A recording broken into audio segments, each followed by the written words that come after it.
The sound of my boots crunching against October leaves cut through the silence of the forest.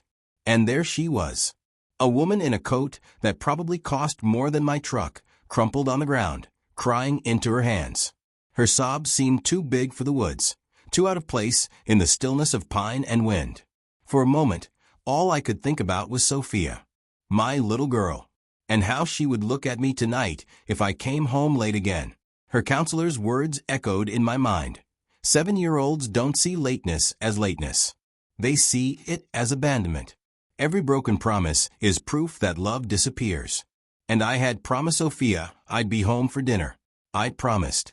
But here I was, standing in the forest with a stranger unraveling in front of me. She lifted her head when she heard me. Her makeup had run in jagged streaks down her face, and her eyes. God, they looked like Sophia's eyes during her nightmares. Wide, frantic, like someone drowning in air. She was maybe 40. Dark hair streaked with silver, styled in a way that whispered wealth. Jewelry that caught what little sunlight remained. Everything about her screamed power, control, money, except for the way she was falling apart. I'm sorry, she rasped, her voice raw like she'd been screaming for hours. I didn't know anyone else was out here. Her hands trembled as she patted her coat, searching for a phone that wasn't there. Panic rising with each failed attempt. Ma'am, you're bleeding, I said softly. Scratches cut across her pale skin, bramble marks from the woods. Behind her, a black Mercedes hugged the trunk of an old pine, its front end crumpled like paper. Steam curled upward, mixing with the crisp bite of autumn air. The smell of radiator fluid stung my nose. She followed my eyes to the wreck and whispered, I was driving too fast. I always drive too fast when I'm... Her voice broke. She looked around at the towering trees, like she had never seen a forest in her life. God, where am I? About 20 minutes outside Milford, I told her, keeping my tone as gentle as I used with Sophia when she woke from bad dreams. My name's Michael. I live down the mountain with my daughter. What's yours? For a heartbeat, she hesitated. Fear flickered in her expression. Calculation, maybe. Then, Isabella Carter. The name meant nothing to me then. Later, I'd learn it belonged to one of the most powerful women in America. A woman who owned half the devices that sat glowing in our homes. But at that moment, she was just a stranger with bloodied hands and broken eyes. Well, Isabella, I sighed. My truck gave up about 10 minutes before I found you. So we're both stuck until my buddy Pete gets here with his tow. I gestured toward a fallen log. You should sit before you fall. She let me guide her. The moment she sat, her body sagged like her strength had been an act she could no longer hold. Up close, I noticed her trembling. Not from cold, but from something deeper. That fragile shake people get when the weight inside finally breaks through. I don't understand, she whispered. I've been driving for 25 years. I don't make mistakes like this. Sometimes, I said, staring at the leaves in my hand, our bodies know things before our minds do. Maybe you needed to stop. Her head snapped toward me. Stop what? I swallowed.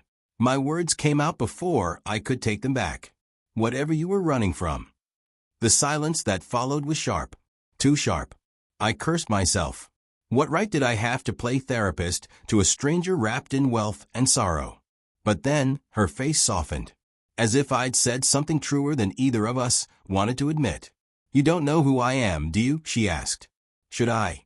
For the first time since I'd found her, the corners of her mouth twitched. Almost a smile. No. Maybe it's better that way. We sat in quiet after that. The kind of quiet that hums in your chest. The October wind slipped through the trees. Somewhere far off, I heard the distant grind of Pete's truck climbing the mountain. And I couldn't help but wonder, who was this woman really? What was she running from? Because sometimes the people who look like they have everything are the ones most desperate not to be seen. Pete's truck was still a distant hum in the mountains when Isabella whispered, I lost someone too. Her hands twisted in her lap. Scratched, trembling. Her voice carried a weight that pressed the air flat between us. I stayed silent. I'd learned silence could be kinder than questions. His name was David, she said, her eyes locked on the fallen leaves. My son. He'd be 22 now. I haven't seen him in 3 years. The words were small, but they cut sharp. I nodded slowly, waiting. The wind tugged at the edge of her ruined coat. What happened? I asked, though part of me already knew. Grief always has the same shadow. She gave a laugh, brittle, without joy. I built companies, conquered markets, made billions, and I missed everything that mattered. Every birthday, every school play, every scraped knee. Her breath shook. When his father and I divorced, David chose to stay with him. Said he was tired of being an appointment in my calendar. I stared at her. At this woman who could probably buy my entire town with the change in her purse, and yet sat trembling like a child who'd just been told no one was coming to pick her up after school. I thought of Sophia, of her drawing that morning. 2 stick figures holding hands, a crooked sun above them. She'd tucked it into my lunchbox with the words, "Love you, Daddy," written in her careful letters.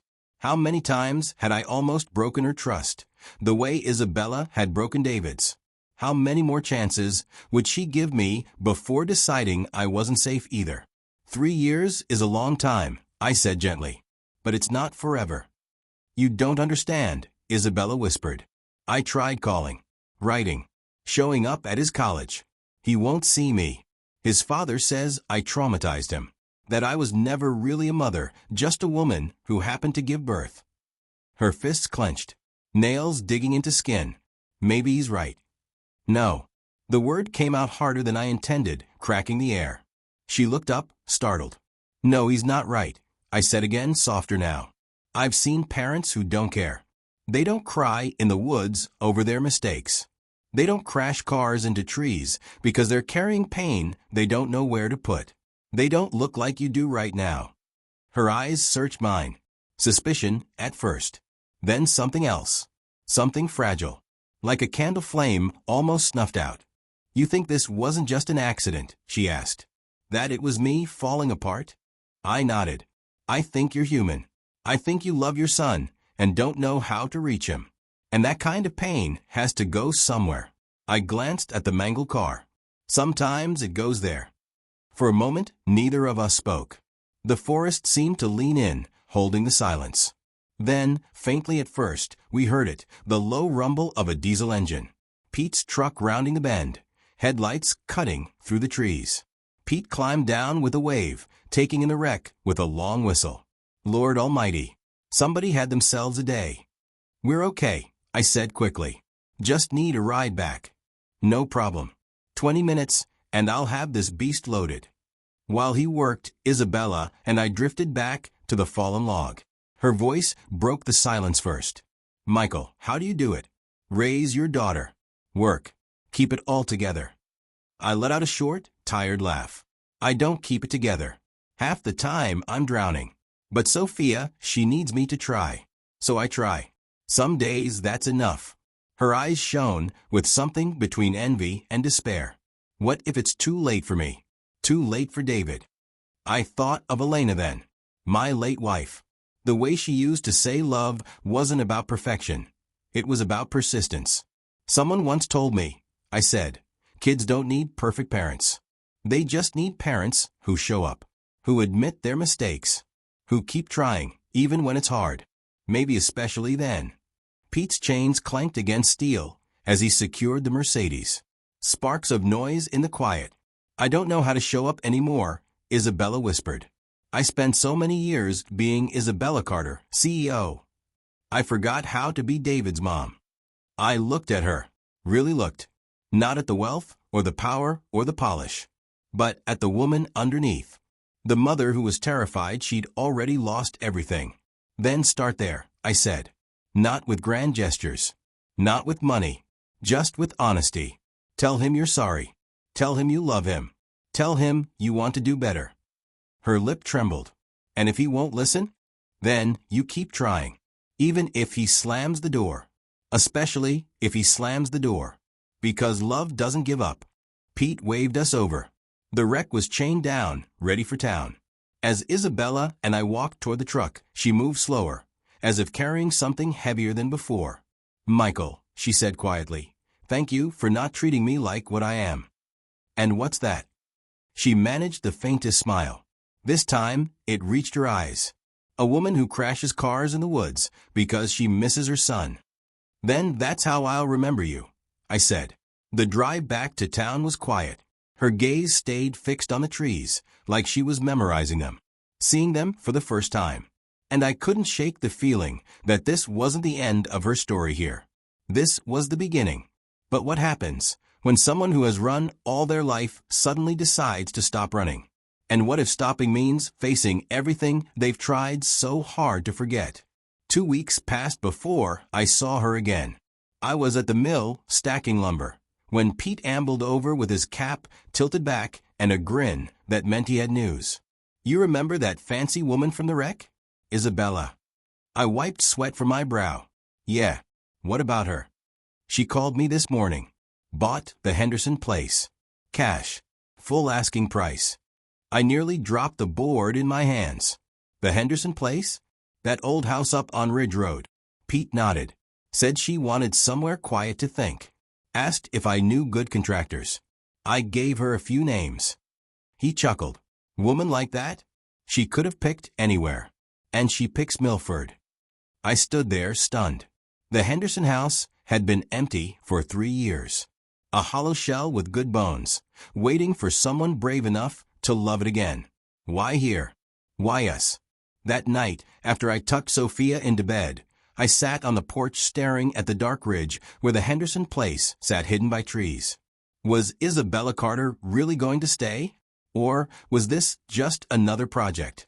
Something she could throw money at to distract herself from pain? I wasn't sure. But I had a feeling she wasn't here for the house. She was here for something she couldn't buy. Winter came fast that year. One January morning, Sophia and I were walking to school when I spotted her. Isabella, sitting on the steps of the post office, clutching an envelope like it might catch fire in her hands. Her clothes were simple now. Jeans, boots, a coat bought for warmth, not for show. No designer polish. Just a woman trying to blend into a town that didn't know what to do with her. She looked up when she saw me. Tears brightened her eyes, but they weren't the same as before. Not the wild, broken tears from the woods. These were softer, lighter. Michael, she whispered. Hi. Everything okay? She lifted the envelope with trembling fingers. It's from David. He wants to see me. He's driving up next weekend. I felt my chest tighten. That's wonderful. I'm terrified, she said with a small laugh. What if I say the wrong thing? What if I ruin it all over again? Before I could answer, Sophia tugged on my sleeve. Daddy, who's the lady? I smiled. Sophia, this is Isabella. She's a friend of mine. Something shifted in Isabella when Sophia looked at her. Her voice softened, her shoulders slumped, almost as if she let herself be small for the first time. Hi, Sophia, she said gently, kneeling so she was eye level with her. Your dad helped me once, when I was having a very bad day. Sophia tilted her head, studying her with the blunt honesty only a child has. Were you sad? Like me when Mommy died? The question caught Isabella like a slap. Her lips parted, eyes glassy. Yes, she whispered. I was sad about someone I love very much. Did Daddy make you feel better? He's really good at that. Isabella's eyes lifted to mine, brimming with tears. This time she smiled. A real smile. Yes, Sophia. He did. He reminded me that love doesn't give up. That's what Mommy used to say. Sophia nodded. She said love is like planting seeds. You have to water it, even when you can't see it growing. If you keep waiting, something beautiful happens. The silence that followed was holy. The kind that wraps around you and makes you afraid to move, afraid to break it. Your mommy was very wise, Isabella whispered. She was. Daddy says I'm like her sometimes. And in that moment, watching Isabella's face soften at my daughter's words, I realized something. Maybe Milford wasn't just a place for her to hide. Maybe it was a place for her to grow. That weekend, David came. Half the town noticed. A young man with his mother's eyes walking down Main Street, his arm draped over her shoulders. They had coffee at Mabel's diner. bought groceries at Peterson's Market, sat for hours on the porch of the Henderson place, talking. When he left on Sunday, their hug was long, tight, desperate, like they were trying to make up for all the years they'd lost. And Isabella stayed. She patched the old Henderson house into something warm and alive again. She learned to garden with Mrs. Peterson, volunteered at the fire department, even helped coach Sophia's soccer team, though she'd never played a game in her life. She was still Isabella Carter, brilliant, driven, powerful. But she was becoming something else too. Something she'd never been before. A mother trying to show up. A woman trying to start over. But starting over always comes with a cost. And none of us knew then that the past has a way of finding you, even in the quietest of towns. What do you think? Can a person truly start over, or do their old shadows always follow? It was a bitter February evening when the past came knocking. Sophia and I were leaving the diner, her small hand wrapped in mine, when a black car pulled up to the curb. Sleek, shiny, too polished for Milford. The door opened and a man stepped out. Tall, sharp suit. His presence didn't fit the town. It cut against it, like glass in soft earth. "Michael Morrison?" he asked, his voice clipped, professional. I stiffened. "Who's asking?" "Name's Daniel. I work with Isabella Carter." I felt Sophia squeeze my hand, sensing the edge in my voice. "She's at the Henderson place," I said cautiously. "Why?" Daniel's smile didn't touch his eyes. "She hasn't answered calls. Haven't you wondered why?" I didn't answer. He leaned closer, his tone dropping. "She left a world behind, Mr. Morrison, and that world doesn't like being left." That night, after putting Sophia to bed, I drove up to the Henderson house. The windows glowed with warm light against the snow, but when Isabella opened the door, her face was pale. "Michael, you shouldn't be here." "I saw him," I said. "The man in the car. Said he works for you." Her shoulders sagged. She turned away, gesturing for me to come inside. The living room smelled of wood smoke and fresh paint. A fire crackled, casting shadows across walls that were once bare, but now carried signs of life: books, a blanket, a vase of dried flowers. "I knew they'd find me," she whispered, sinking onto the couch. "I just hoped it would take longer." I sat across from her. "Tell me." For a long moment, she stared at the fire, as though trying to decide how much of her soul to reveal. "I walked away, Michael. From everything. My company, my partners, the empire I built. I left it all without a word. They want me back." Her voice cracked. "They don't understand. I can't go back. Not now.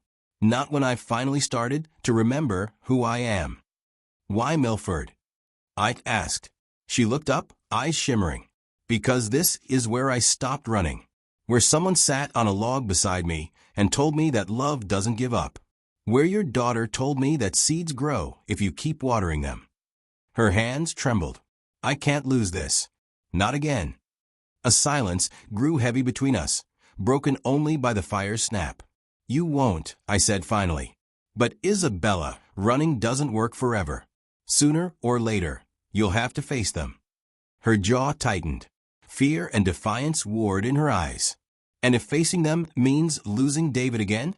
If it means this whole fragile thing falls apart, then you fight," I said. "You fight for him. For yourself. For this life you're building." Her breath caught. For a heartbeat, she looked like she might cry. But instead, she smiled, tired, fragile, but real. The knock came then. Hard.